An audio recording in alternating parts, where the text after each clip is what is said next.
Day by day figures जो है वो अनफॉर्चुनेटली बढ़ रही हैं। जो टोटल अफेक्टेड पॉपुलेशन है वो इस वक्त 1,04,68,392 लोग अफेक्टेड हुए हैं। जो फैमिलीज अफेक्टेड हुई हैं, मैं रिपीट कर रहा हूं जी, जो लोग इस वक्त अफेक्टेड हुए हैं वो 1,04,68,392 लोग। जो अफेक्टेड फैमिलीज हैं 18,11,303 फैमिलीज, खानदान जो है वो इस वक्त अफेक्ट हुए हैं।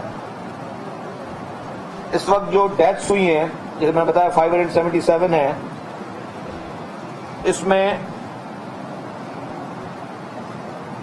मेल जो है वो 190 है, फीमेल 109 और मासूम बच्चे 217 जो हैं वो इंतकाल कर गए हैं। इसके साथ जो रिलीफ कैंप्स जो हैं पूरे सिंध भर में, उसमें इस वक्त 6,66,193 लोग इस वक्त रिलीफ कैंपों में हैं। 6,66,193 लोग रिलीफ कैंप्स में हैं। लाइव स्टॉक का जो लॉस अभी तक बताया जाता है वो 41,439। ये जितनी भी फिगर्स हैं, ये मैं हर बार कहता हूं, रिपीट करनी पड़ती नहीं, ये सारे टेंटेटिव फिगर्स हैं, क्योंकि 100% जो नुकसान का तखमीना जो है वो अभी तक नहीं लगाया जा सका, क्योंकि ये इस वक्त प्रॉब्लम जो है वो कंटिन्यू चल रहा है। ये जो आफत है वो कंटिन्यू चल रही है।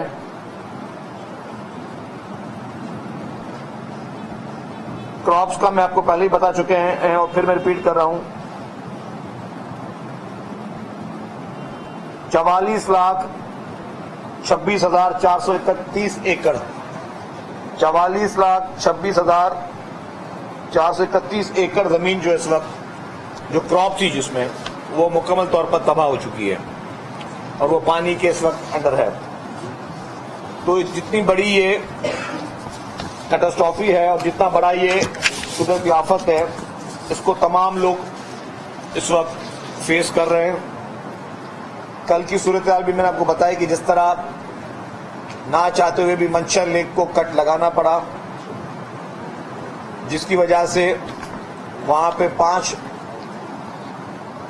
जो यूसीज हैं वो बुरी तरीके से अफेक्ट हुई और उनकी वजह से वहां पे 1,25,000 कम से कम लोग जो है वो इस वक्त डिस्प्लेस हुए हैं और उनको मुख्तलिफ जगहों पर अब मूव करना किया जा रहा है गवर्नमेंट की तरफ से। तो इस तरह के जितने भी इस वक्त हालात हैं, इन हालात में गवर्नमेंट अपनी तरफ से अपनी पूरी जितनी भी कैपेसिटी है, मैं समझता हूं कि जी जो कैपेसिटी गवर्नमेंट में नहीं भी होती है उससे भी ज्यादा कैपेसिटी में गवर्नमेंट काम कर रही है। हर इजला में,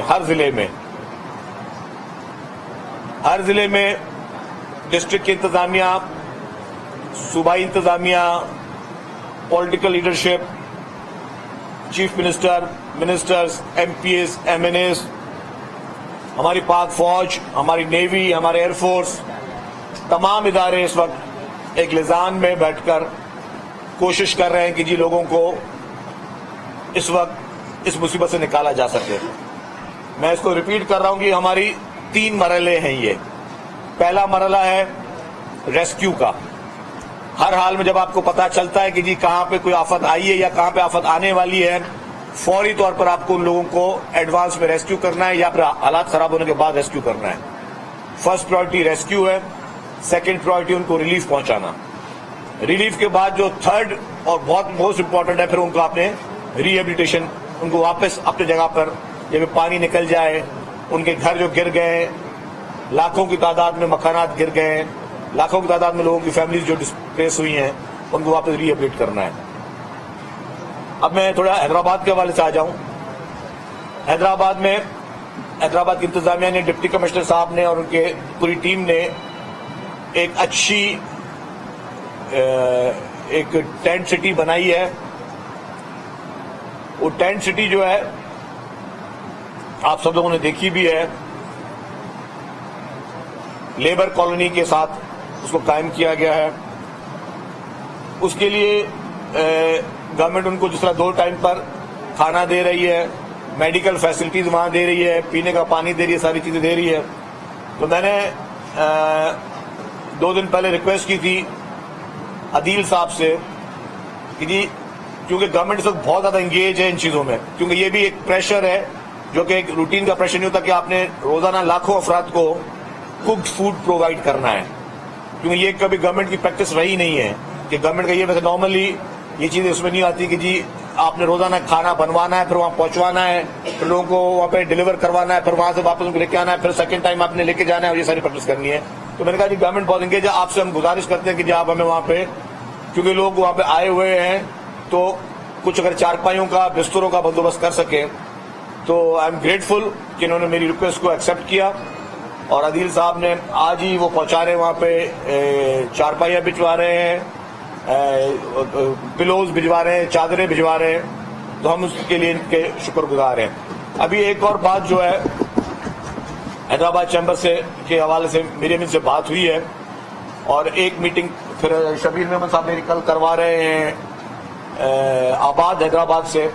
मैंने उनको एक और प्रपोजल दिया, मैंने कहा जी गवर्नमेंट पे ऑलरेडी बहुत ज्यादा बर्डन है, पहले तो हम लोग करेंगे हर सूरत में इन तमाम लोगों को जो भी रिलीफ कैंप्स में आए हुए हैं और आ रहे हैं, और अभी भी उसकी फिगर्स हम कैलकुलेट कर रहे हैं। फिर मेरी डिप्टी कमिश्नर साहब से एक और मीटिंग या आज होगी या कल सुबह को होगी, जो मजीद लोग आने हैं उनके लिए कहां पे उनका रिहाइश का बंदोबस्त किया जाए और किस तरह गवर्नमेंट उसको हैंडल करे, उस पर हमारी अलग एक मीटिंग होनी है। लेकिन मैंने कहा जी ये सारा प्रोसेस कंप्लीट हो जाए, जो हैदराबाद डिस्ट्रिक्ट है उसमें जितने भी मकानात गिरे हैं, क्योंकि हजारों की तादाद में लोगों के मकानात गिरे हैं हैदराबाद डिस्ट्रिक्ट में, कुछ शहर में कुछ लोगों के मकानात गिरे हैं, बड़ी तादाद देही इलाकों में गिरी है।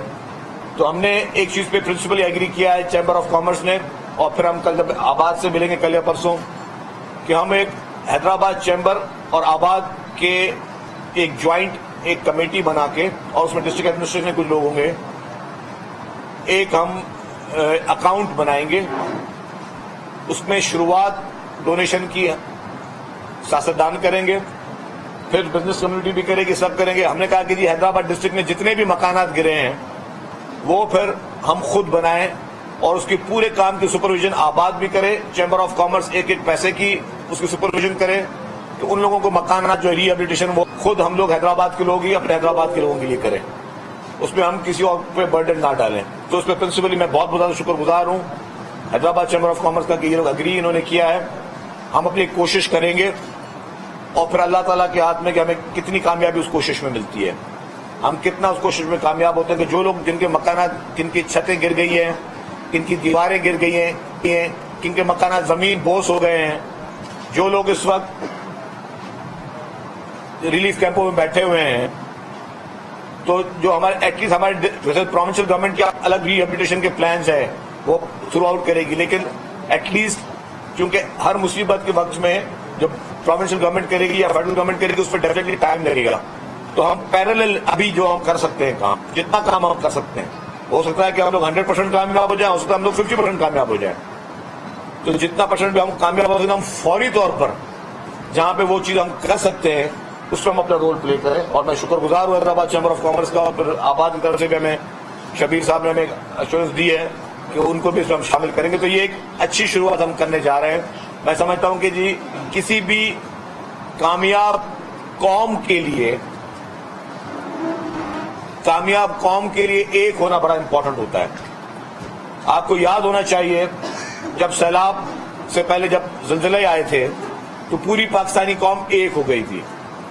आज भी हमें पूरी पाकिस्तानी कौम को एक होने की जरूरत है, प्राइड होने की जरूरत नहीं है, हमें इस वक्त किसी सियासत का शिकार होने की जरूरत नहीं है, हमें इस वक्त अपने अंदर कोई और थॉट लाने की जरूरत नहीं है। इस वक्त हमें सिर्फ एक की जरूरत है और एक ही कोशिश की पूरी पाकिस्तानी कौम एक कौम मजबूत कौम होकर बताए, क्योंकि जो लोग इस वक्त बेवार मददगार हैं, जो लोग इस वक्त तकलीफ में हैं, जो लोग अपने घर छोड़ के अपने मासूम बच्चों के साथ जो लोग इस वक्त सड़कों पे पड़े हुए हैं, उनकी नजरें इस वक्त उन तरफ हैं कि जो लोग अपने घरों में मौजूद हैं, वो उनकी तरफ देख रहे हैं कि जो अपने घरों में अपने बिस्तरों पे सब सो सकते हैं। तो इस वक्त पूरी कौम को एक होने की इस वक्त बहुत अशद जरूरत है, और मैं समझता हूं कि पाकिस्तानी कौम इस चीज में कम से कम जरूर मशहूर है कि मुश्किल घड़ी में पूरी कौम एक कौम बन जाती है। तो आज भी हमने एक कौम बनकर इन तमाम चैलेंजेस को बखूबी सरंजाम देना है। अब जो नई है लेबर कॉलोनी में कैंप थी, उसमें चंद खवातीन जो थी वो प्रेग्नेंट थी। एक खातून जो है, हम परसों रात को जब मैं गया तो मैंने कहा एक खातून जो थी वो, उसके हस्बैंड ने बताया जी कि ये she is in final days. तो मैंने फौरी डीसी साहब से रिक्वेस्ट की, फौरी तब इसको हॉस्पिटल ले जाए। और फिर आज सुबह डीसी साहब ने बताया कि उसको आज उसका एक बेबी भी हुआ है। तो आप ये देखें कि हम इन लोगों को अपनी जगह पे लाकर रखेंगे। खुदा ना खास्ता ये तो कुदरत की आफत है, किसी के साथ भी आ सकती है। तो उस वक्त हमारी फीलिंग क्या होगी? अगर वो किसी टेंट सिटी में खुदा ना खास्ता कोई कॉम्प्लिकेशन हो जाए तो क्या उसको वो चीजें मुहैया की जा सकती है? क्या उसको वो फर्स्ट एड या वो मेडिकल या कोई इमरजेंसी में वो चीजें नहीं दी जा सकती? तो हमें ये एक अच्छे इंसान की तरह हमें हर चीज का एहसास होना लाजमी है। भले हम मदद करें ना करें, भले हम किसी पे क्रिटिसाइज करना है, हुकूमत में क्रिटिसाइज करना है, अपना शौक पूरा कर ले, लेकिन क्या एक अच्छे इंसान की तरह किसी के लिए अच्छा सोच अगर रखनी है, मैं कहता हूं ये भी बहुत बड़ी इबादत है। तो एटलीस्ट वो एहसास होना बहुत लाजमी है। तो इसमें हमें पूरी कौम को एक होना पड़ेगा। आप लोग, मैं मुखैर हजरात से गुजारिश करता हूं, पूरे पाकिस्तान के मुखैर हजरात से गुजारिश करता हूं, क्योंकि इस वक्त गवर्नमेंट पीने का पानी दे रही है, उनको रहने की रिहाइश दे रही है, खाना दे रही है, जो कोई एहसान नहीं कर रही गवर्नमेंट। ये बताओ, ये गवर्नमेंट का फर्ज है, लेकिन ये इस वक्त मिनिमम जो गवर्नमेंट, मैक्सिमम जो गवर्नमेंट कर सकती है इस वक्त वो कर रही है। लेकिन जो लोग मुखैर हजरात हैं, जो अपने घरों में रह रहे हैं, अगर आप इन मुतासरीन को नए कपड़े नहीं दे सकते तो अपने पहने हुए कपड़े ही दे दें धुलवा के। नई चादरें लेके नहीं दे सकते तो अपनी जो एक्स्ट्रा आपकी बेडशीट है वो ही भिजवा दें। नए बेड सेट नहीं ले सकते तो कुछ चारपाइयां भिजवा दें। इस तरह हर कैंप में खुद जाके मैं तमाम पाकिस्तानियों से गुजारिश करूंगा, जिसके घर में भी जो मुखैर हजरात है वो और बढ़ चढ़ के सामने आए, और करना भी चाहिए। जो नहीं है और जिनके पास समझते हैं कि ये चीज मेरे पास एक्स्ट्रा है, बच्चों के लिए कुछ खिलौने दे सकते हैं, जो मासूम बच्चे अपने घरों से हटकर बैठते हैं, कुछ खिलौने आप दे दें। मतलब ये एक एहसास होना लाजमी है और ये सोच होना लाजमी है। तो मेरी गुजारिश ये होगी कि तमाम पाकिस्तानियों से बढ़ चढ़कर इस वक्त अगर हम लोग अपनी कोई एक्स्ट्रा एक्टिविटीज कर भी रहे हैं, हम किसी रेस्टोरेंट्स में जाके 1000 रुपए की कोई मील खरीद भी रहे हैं, तो अगर हमने आज अगर अपने घर में खाना खा लिया और 1000 की जगह पे हमने वो 800 इन मुखैर हजरात के लिए कुछ चीज लेके भेज दी तो वो अच्छी चीज होगी। हम अपनी अगर थोड़ी सी लग्जरी लाइफ से 2 महीने के लिए अगर हम लोग अपने आप को थोड़ा दूर कर लें और इन जो लोग इस वक्त मुसीबत में हैं इनके लिए थोड़ा बढ़ चढ़ के आगे ले आए, तो मैं समझता हूँ ये सबसे बेहतर होगी। तो मेरी यही गुजारिश होगी कि पूरी कौम जो है वो आगे बढ़ चढ़ कर इसमें हिस्सा ले। आपने बोला कि अभी सबको को एक मुद्दा होने की जरूरत है, तो आज पाकिस्तान तहरीक इंसाफ के चेयरमैन इमरान खान भी जो है ना वो सुनने आए हैं और मुतासरीन में इमदाद भी तकसीम कर रहे हैं, उनके साथ भी खाना खा रहे हैं। सबको गुजारिश करें क्या उनको भी दावत देंगे कि आपके साथ मिलकर जो है मुतासरीन की हेल्प करें? देखिए, हम जिस वक्त इस कॉज में बैठे हुए हैं, मैं उस शख्स पे कोई तबसरा नहीं करना चाहता। मैंने कल भी उसके लिए एक छोटा सा ट्वीट करना, तुमने जो भी जलसों में तकरीरें कर रहे हो और जिस तरह की जुबानें इस्तेमाल कर रहे हो, वो हम सारे अपने राइट्स रिजर्व रखते हैं। वक्त आने पर आपसे हम सियासत करेंगे, वक्त आने पर आपसे जवाब देंगे। कल उस शख्स ने जो फिर एक गिरी हुई बात की है अपने मुल्क की इदारों के खिलाफ, अपनी फौज के खिलाफ, मैं समझता हूं कि ये शख्स इस वक्त किसी सियासत का दुश्मन नहीं, ये पाकिस्तान का दुश्मन बना हुआ है। और कल के इमरान खान के बयान से जो शहबाज गिल का बयानिया था, उसकी इंडोर्समेंट होती है कि शहबाज गिल के जो अल्फाजात एक टीवी चैनल पे, वो शहबाज गिल के नहीं थे, वो इमरान खान के एजेंडा पे काम कर रहा था। मैं मजीद इस पर कोई तबसरा नहीं करना चाहता, लेकिन ये शख्स इस मुल्क की अदलिया के खिलाफ, मुल्क की फौज के खिलाफ, मुल्क की इलेक्शन कमीशन के खिलाफ सबके खिलाफ एक घिनौनी साजिश कर रहा है। और मैं समझता हूं कि ऐसे शख्स पे पाकिस्तान में इस तरह जो शासक कर रहा है, शासक करने की इजाजत नहीं होनी चाहिए। जी ये बताया कि आप ऐलान कर दिए, पीडीए में ऐलान कर दिए, इससे आप काफी देखिए, मैंने कहा कि ये बहुत बड़ी आफत है। पूरे पाकिस्तान में इस तरह की आफत कभी जिंदगी में ना आई, और अल्लाह करे आज के बाद कभी इस तरह की बड़ी आफत ना आए किसी भी सूबे में, किसी भी शहर में, किसी भी इलाके के लिए। इस सारी सिचुएशन में सूबाई हुकूमत अपनी, मैं समझता हूँ 100% कैपेसिटी पे काम करे। कहीं कोताहियां होंगी, हो रही होंगी, कहीं पे कोई मिस्टेक्स हो सकती हैं, कहीं पे कोई चीज रह सकती है, लेकिन ये मैं इतना कह सकता हूं कि जिस तरह पीपुल्स पार्टी की लीडरशिप की सख्ती से हिदायत है, जिस तरह से चीफ मिनिस्टर सिंध का क्लियर विजन है कि बदनीयती कहीं पे नहीं होगी, ये मेरी उम्मीद है। अगर एक दो आदमी फिर भी इतने सारे लॉट में हजारों आदमियों में एक दो बदनीयत निकल आए तो उनको वो अल्लाह ताला को जवाब दें, लेकिन बदनीयती नहीं होगी। लेकिन ये है कि नई नीति के साथ 100% कैपेसिटी पे पूरी गवर्नमेंट की मशीनरी काम कर रही है। किसी की कैपेसिटी, मतलब कोई एक इंसान होता है वो 20 घंटे काम कर सकता है, कोई उसमें 16 घंटे काम कर रहा हो, लेकिन ये मैं कह सकता हूं जो लोग 8-8 घंटे नौकरी करते थे आजकल वो 20-20 घंटे सड़कों पर मौजूद है। वफाक की जो आपने बात की, वफाक की हुकूमत से चीफ मिनिस्टर सिंध जो है वो राब्ते में है। हमारे पार्टी के चेयरमैन मोहतरम बिलावल भुट्टो ज़रदारी साहब जो फॉरेन मिनिस्टर साहब है, वो भी प्राइम मिनिस्टर साहब से मुस्तकिल तौर पर ये इल्तिजाएं भी कर रहे हैं, गुजारिशात भी कर रहे हैं, और सिंध का केस वो वहां पेश भी कर रहे हैं। तो हम उम्मीद रखते हैं कि फेडरल गवर्नमेंट बिल्कुल एक अवाम के इस मजबूरी में, अवाम की मजबूरी को समझते हुए वो भी अपना अच्छा रोल प्ले करेगी। लेकिन ये सिर्फ फेडरल गवर्नमेंट, प्रोविंशियल गवर्नमेंट या चंद एनजीओ के लेवल की बात नहीं है, ये बहुत बड़ी तबाही है। ये बहुत बड़ी तबाही, और इस तबाही में मैं समझता हूं अगर इंटरनेशनल हमारे डोनर्स जो हैं, हमारे वो ममालिक जो हमारे दोस्त ममालिक हैं, और तमाम हर शख्स को अपना रोल प्ले करना होगा। मैं समझता हूं अगर इस कमरे में जो लोग बैठे हर को सोचे यार मैं किस तरीके से, अगर मैं फाइनेंशियल हेल्प नहीं करता, मैं वैसे वॉलंटरी को मदद कर सकता हूं तो मैं वॉलंटरी मदद कर लूं। अगर मैं कहीं जाके मैं गवर्नमेंट को बोलूं जी कि आपका मैन पावर आप नहीं और इस्तेमाल कर लें, बहुत सारी सैकड़ों कैंपें लगी हुई है आपके पास, तो यहाँ पे अगर शाम को मैं किसी को खाना सर्व कर सकता हूँ, तो अगर मैं फाइनेंशियल हेल्प नहीं कर सकता, मैं वहां पे अपने हाथ से किसी को खाना सर्व कर लूं। पूरी कौम को एक होकर, एक आवाज होकर इस चीज पे करना होगा।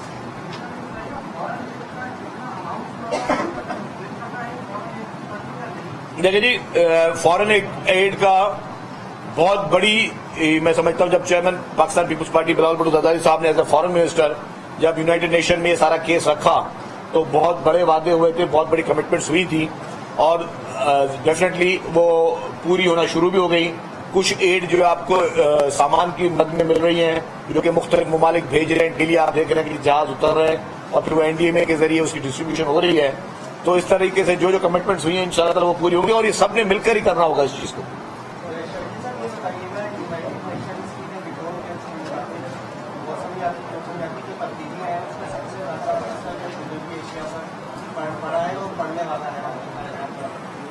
मौजूदा सूरत हाल से निकलने के बाद क्या हमारी हुकूमत जो आफात है उसके निपटने की प्लानिंग करेगी? आपात इसी तरह देखिए जी, मैं समझता हूं आपकी बात, सवाल बिल्कुल ठीक है। आपने कहा कि बहुत ज्यादा पड़ने वाला है। मैं आपको बता दूं कि ये रिपोर्ट है कि ग्लोबल वार्मिंग के बाद और जो क्लाइमेट चेंज के बाद जो सबसे बड़ा जो असर पड़ा है, टॉप 10 कंट्रीज में उसमें पाकिस्तान का नाम है। दुनिया की 10 ममालिक जिनमें इसका सबसे ज्यादा असर पड़ना था या पड़ा है, उसमें पाकिस्तान का नाम है। तो एक बात तो मैं वादे कर लूं कि बिल्कुल अब आपको, हम सबको इन सारे एक्सपीरियंसेस के बाद अपने नए जो गवर्नमेंट ने अपने तरजीहात शामिल करनी होंगी, वो तरजीहात ही आपकी तब्दील हो जाएंगी। आपका लिविंग स्टाइल ही चेंज हो जाएगा। आपके जो ग्रोवर्स हैं उनको भी अब सोच समझ के क्रॉप्स लगानी पड़ेंगी कि जी अगर यही माहौल रहना है तो किस तरह की क्रॉप्स लगाई जा सके जो कि सर्वाइव कर सकें। आपकी इस वक्त कॉटन 100% आपकी बिल्कुल खत्म हो गई है सिंध में पूरे में। आपकी इस वक्त जो है वेजिटेबल्स बहुत बुरी तरीके से हिट की है। आपका बाकी जो फ्रूट्स है उनका बहुत बुरा असर पड़ा हुआ है। तो इस वक्त मतलब आपको अब जब इस तरह के क्लाइमेट चेंज होते हैं और ग्लोबल वार्मिंग आ रही हो होती है, तो फिर आपको अपना पूरा बाकायदा इस पे आपको स्ट्रेटेजीज चेंज करनी पड़ेंगी, आपकी पूरी तरजीहात चेंज हो जाएंगी। चेंज करने की बात कर रहे हैं, जिन मुताबिक रिलीफ देने की आप बात कर रहे हैं, तो कैंपों में है और ये मुतासिर का पानी बिल्कुल भी नहीं है। जो लोग पानी आ जाने की वजह से सड़कों पर बैठे हुए हैं, अपने टेंट लगा के बैठे हुए हैं, उनको हुकूमत की जानिब से गुलाब खाना तो दूर की बात है, पानी की एक बोतल भी नहीं दी जाती है। किसी भी इलाके में हमें ना तो जिले इंतजामिया का कुछ किरदार नजर आ रहा है, ना ही हुकूमत का कुछ किरदार नजर आ रहा है।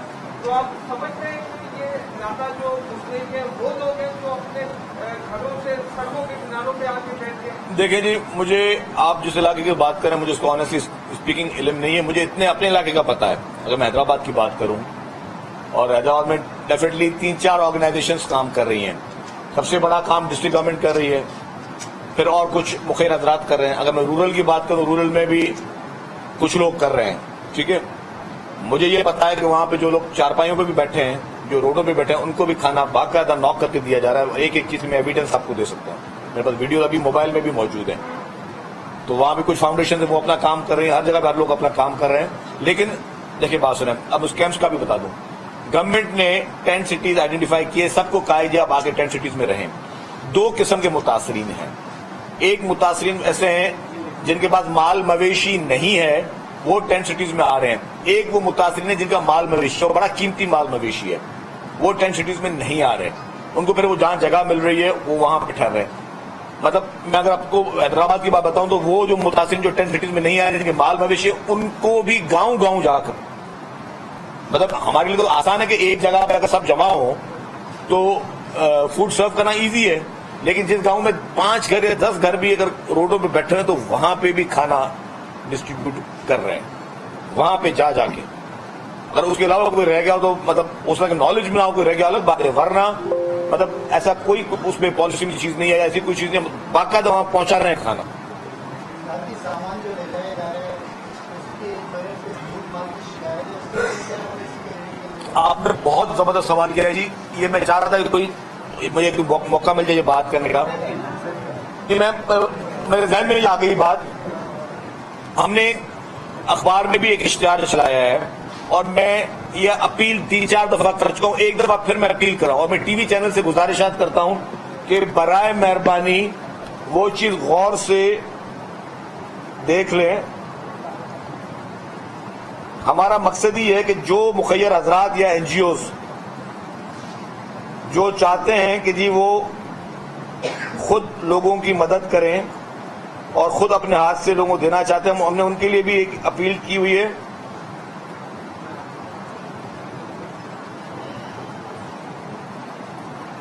हमने एक नंबर्स की तशहीर की है कि कोई भी एनजीओ, कोई भी प्राइवेट शख्स अगर किसी इलाके में इमदाद देना चाहता है, मैं नंबर रिपीट करता हूं, 021-353-81810, 021-353-81810। ये पीडीएमए का कंट्रोल रूम का नंबर है। PDMA provincial disaster management authority के कंट्रोल रूम का नंबर है। एक और नंबर है, इसका मोबाइल नंबर है, वो भी दे देता हूं आपको, 0335557362, 0335557362। अब ये दोनों कंट्रोल रूम के नंबर हैं। अगर लेट सपोज कोई एनजीओ है या कोई एक शख्स अपनी तरफ से कुछ देना चाहता है, तो बेहतर होगा आप जिस डिस्ट्रिक्ट में जाना चाहते हो, आप इस पीडीएमए के इस नंबर कंट्रोल रूम पे फोन करें। आप बताएं जी मैं यहाँ पे खुद जाके राशन या कोई सामान या कोई कपड़े या कोई बिस्तरे में जाके डोनेट करना चाहता हूं। जब आप इस नंबर पे फोन करेंगे और अपने डिस्ट्रिक्ट का नाम बताएंगे, तो ये पीडीएमए का कंट्रोल रूम सेंटर उस डिस्ट्रिक्ट के डिप्टी कमिश्नर से और एसएसपी से बात करेगा कि जी ये गाड़ियां आ रही हैं, इनको एक तो आप सिक्योरिटी भी प्रोवाइड करें। जो आपका सवाल था कि कहीं पे अगर खुदा न खास्ता कोई कहीं छिन भी रही है कोई चीज, तो जी आप उनको कोट करेंगे जी कि इस डिस्ट्रिक्ट में हम लोग देना चाह रहे हैं, फिर और उसमें पीडीएमए आपकी मदद करेगी, डिस्ट्रिक्ट एडमिनिस्ट्रेशन आपकी मदद करेगी। और उसका एक और मकसद जो क्या है, सिर्फ यहां तक बात खत्म नहीं होती। लेट्स सपोज यहां पे इस कमरे में बैठ के 10 डोनर बैठे हुए हैं, सिर्फ वो जो सड़क पे लोग बैठे हैं उनको देके जा रहे हैं वो लोग सामान, पता चले जी 10 डोनर 10 के 10 उसी शख्स को देके जा रहे हैं। लेकिन जो शख्स आगे बैठा हुआ है, किसी गांव में बैठा हुआ है या किसी कैंप में बैठा है, उसको सामान नहीं मिल रहा। तो जब आप डिस्ट्रिक्ट एडमिनिस्ट्रेशन के थ्रू जाएंगे तो डिस्ट्रिक्ट एडमिनिस्ट्रेशन को पता होगा कि जी कल जो है एक नंबर के ए कैंप में जो है वो फलाना आदमी देके गया था, बी कैंप में फलानी एनजीओ दे गई थी। तो जो अगर आखिरी कोई XYZ कैंप रहती है तो उसमें हम उस डोनर को बोलेंगे आप उस कैंप पे आके डोनेशन अपनी दें या उस जगह पे आके अपनी डिस्ट्रीब्यूशन करें। तो ये मैकेनिज्म थोड़ा जो है सेंट्रलाइज होना चाहिए। इसलिए मैं अपील करूंगा, इसलिए मैंने आपके सवाल को सबसे ज्यादा अप्रिशिएट किया कि मुझे मौका मिल गया उस चीज को दोबारा रिपीट करने का कि बराए मेहरबानी अगर आप सेंट्रलाइज तरीके से जाएंगे तो ज्यादा लोगों को इमदाद मिलने की जो है वो आसानी मिलेगी, वरना ये ना हो कि सब एक को दे रहे हैं और बाकी कुछ लोग रह रहे हो। थैंक यू जी। जी बोले।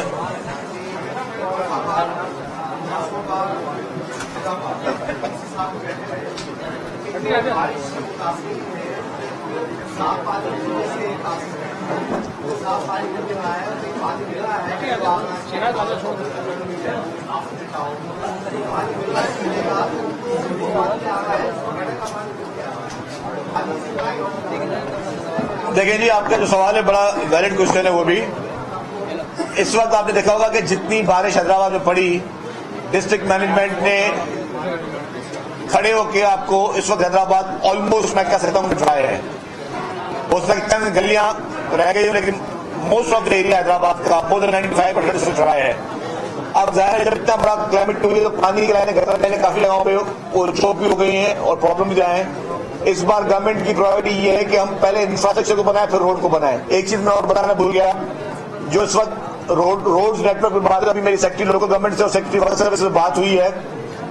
चंद दिनों में हम कोशिश कर रहे हैं कि कुछ इलाकों में फौरी तौर पर डेवलपमेंट का काम शुरू हो जाए कि जो रोड जो आपके मेन आर्टरीज है वो मोटरेबल हो जाए, तो उसकी वो भी इंशाल्लाह काम शुरू हो जाएगा। आप पानी की बात है वो इंफ्रास्ट्रक्चर ठीक कर देंगे।